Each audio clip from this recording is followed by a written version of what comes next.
जय पराजय का भाव तुम्हारे मन में कैसे उत्पन्न हुआ? क्षमा कर दो मुझे, टूट चुका हूं मैं, टूट चुका हूं मैं। यही बात महत्वपूर्ण है देवदत्त, और इस पीड़ा से मुक्ति की चाह तुम्हारे अंतर में परम शांति का द्वार खोलेगी। तो क्या मेरे जैसे माया में फंसे व्यक्ति का पवित्र होना संभव है? पवित्र और अपवित्र तो स्वयं तुम पर निर्भर है देवदत्त। आज तक ना तो कोई किसी को पवित्र कर पाया है और ना ही कर सकेगा। हे बुद्ध,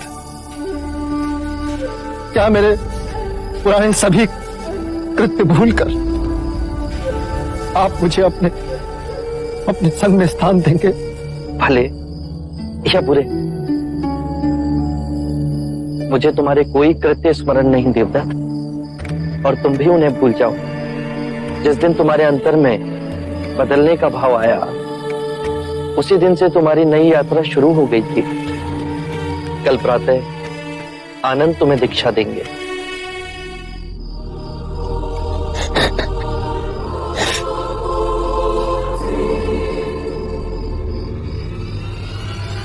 अब तुम्हारा आसन डोलेगा बुद्ध। मेरा सब कुछ छीना है तुमने, पर अब तुम्हारा नेक नाम छीनूंगा मैं।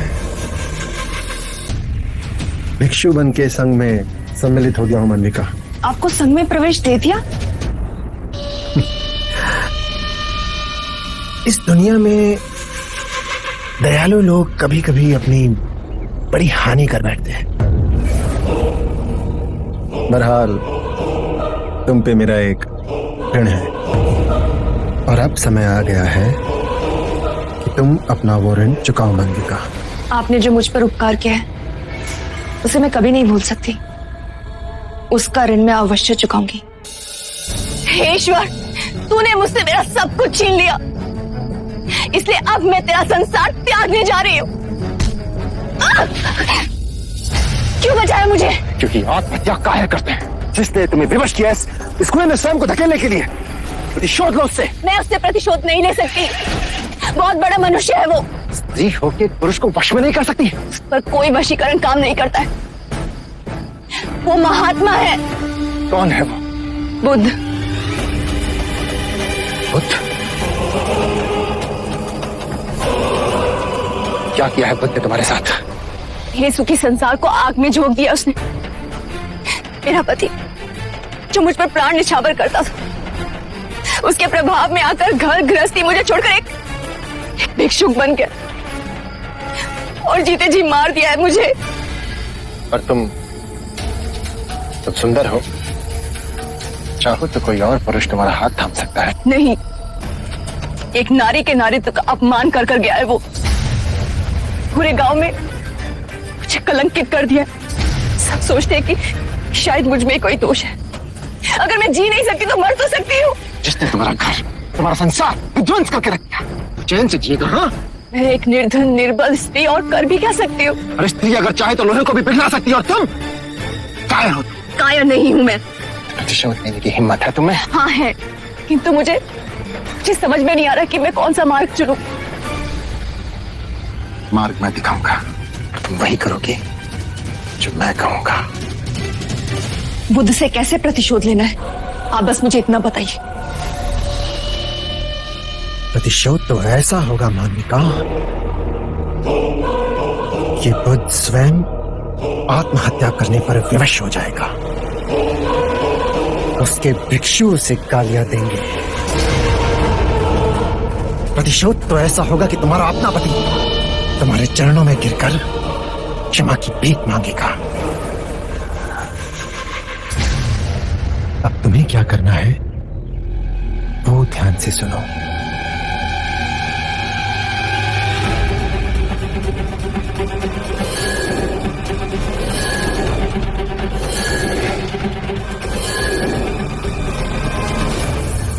त्रिया चरित्र के आगे तो बड़े बड़ों ने घुटने टेक दिए।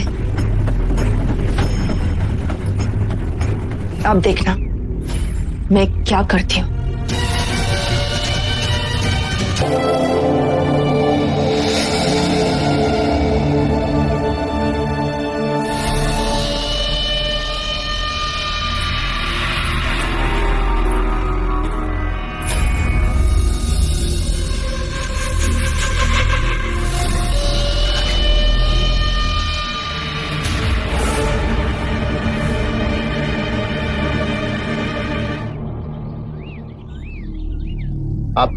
आपका परिचय?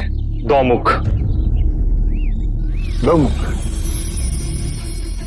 बंधु दोमुख, इस स्त्री के मन में बुद्ध के लिए कोई विशेष आदर है? हाँ, मैंने भी इसे पहले यहां देखा है, बुद्ध के पीछे पीछे जाते हुए। अच्छा,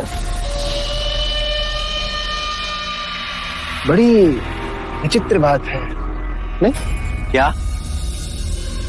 एक स्त्री का इस तरह बार बार बुद्ध के समक्ष आना, उसके निकट आना।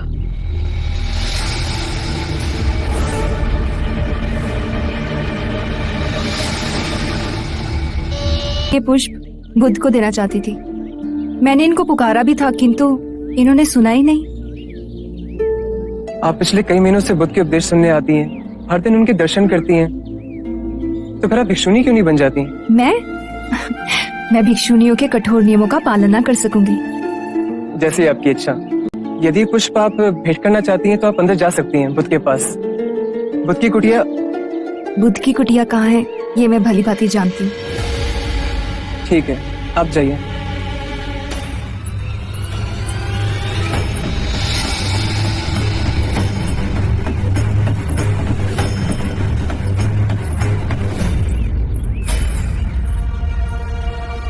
ये स्त्री बुद्ध की कुटिया की ओर क्यों जा रही है? तो इसमें आश्चर्य की क्या बात है? मैंने तो इसे कई बार बुद्ध की कुटिया की ओर जाते देखा है। हाँ। शाक्य मुनि बुद्ध की। रुक जाओ, कौन हो तुम? इस तरह से राजसभा में आने का अर्थ समझती हो? आने के लिए विवश थी मैं इस भरी सभा में बुद्ध से कुछ प्रश्नों के उत्तर चाहती हूँ। तुमको जो कुछ भी कहना है बुद्ध के संग में जाकर पूछ सकती हो। चलिए यहां से। कुलगुरु, पूछने दीजिए इसे, अगर बुद्ध को कोई आपत्ति ना हो। क्या पूछना चाहती हो तुम? मुनि गौतम, आप धर्म का बहुत उपदेश देते, आपका मान सम्मान भी बहुत है, किंतु आपको मुझ अबला की कोई चिंता नहीं, जिसे आपने गर्भवती बनाया है। मेरे गर्भ में आपका बच्चा पल रहा है। क्या आप इसका उत्तरदायित्व नहीं लेंगे? मेरी लज्ज स्त्री, इस तरह का लांछन लगाते हुए तुझे लाज नहीं आई?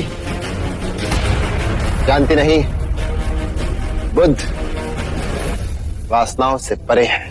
अरे बड़े बड़े ऋषि मुनि भी काम वासना के सामने घुटने टेक देते हैं। तू जानती नहीं कि तूने किस पे दोषारोपण किया है?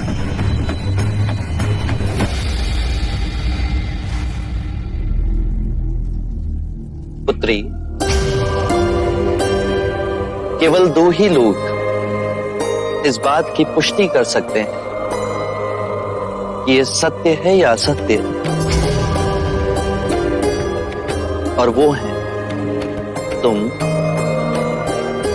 और मैं।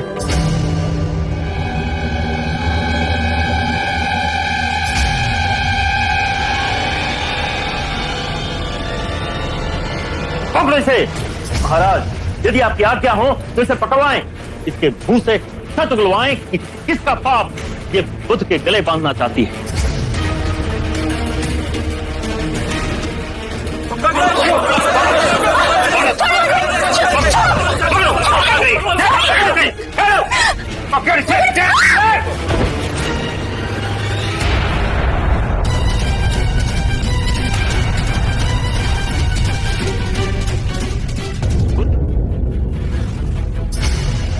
तुमने हमारे बुद्ध पे ये झूठा लांछन लगाया। अब तेरे मुंह से ये सच्चाई उगलवाएंगे कि किसके कहने पे तूने ये काम किया है।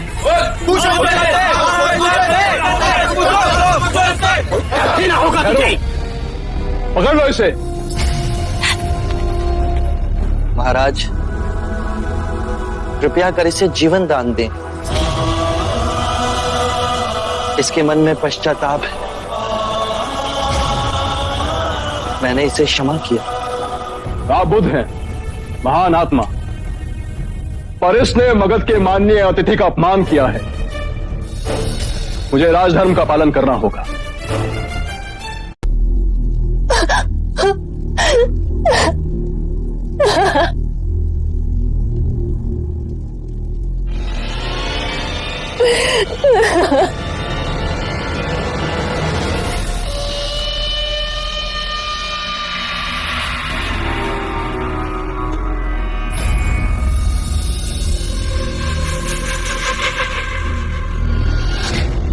मेरा अंदेशा सही था। ये इस तरह का छल केवल कुमार देवता ही कर सकता। मुझे पता नहीं था कि तुम्हें तो कभी कुछ पता ही नहीं होता। जब तुम क्रोधित होते हो तो मति मारी जाती है तुम्हारी। अब देखो, उस दिन क्रोधित हो तुमने हमारी मैत्री को ठुकराया था, किंतु आज इसे बंदी बना हमने अपनी मैत्री को निभाया है। स्त्री को इस तरह कारावास में जीवित रखने का कारण? हमारा करुणा से भरा हृदय कुमार देवता। इसे बंदी न बनाते तो ये बुद्ध के चरणों में गिर इस कुकर्म के लिए उकसाने वाले का नाम बता देती। तुम्हें संग से बाहर फेंक दिया जाता और फिर कुमार देवता तुम घर के रहते नकार के।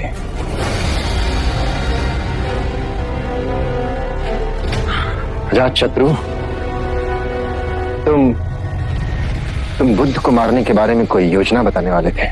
अब करी ना बुद्धिमानों वाली बात। अब आए ना सही मार्ग पर। मित्र, मेरा एक कार्य कर दो। इस स्त्री को मुक्त कर दो।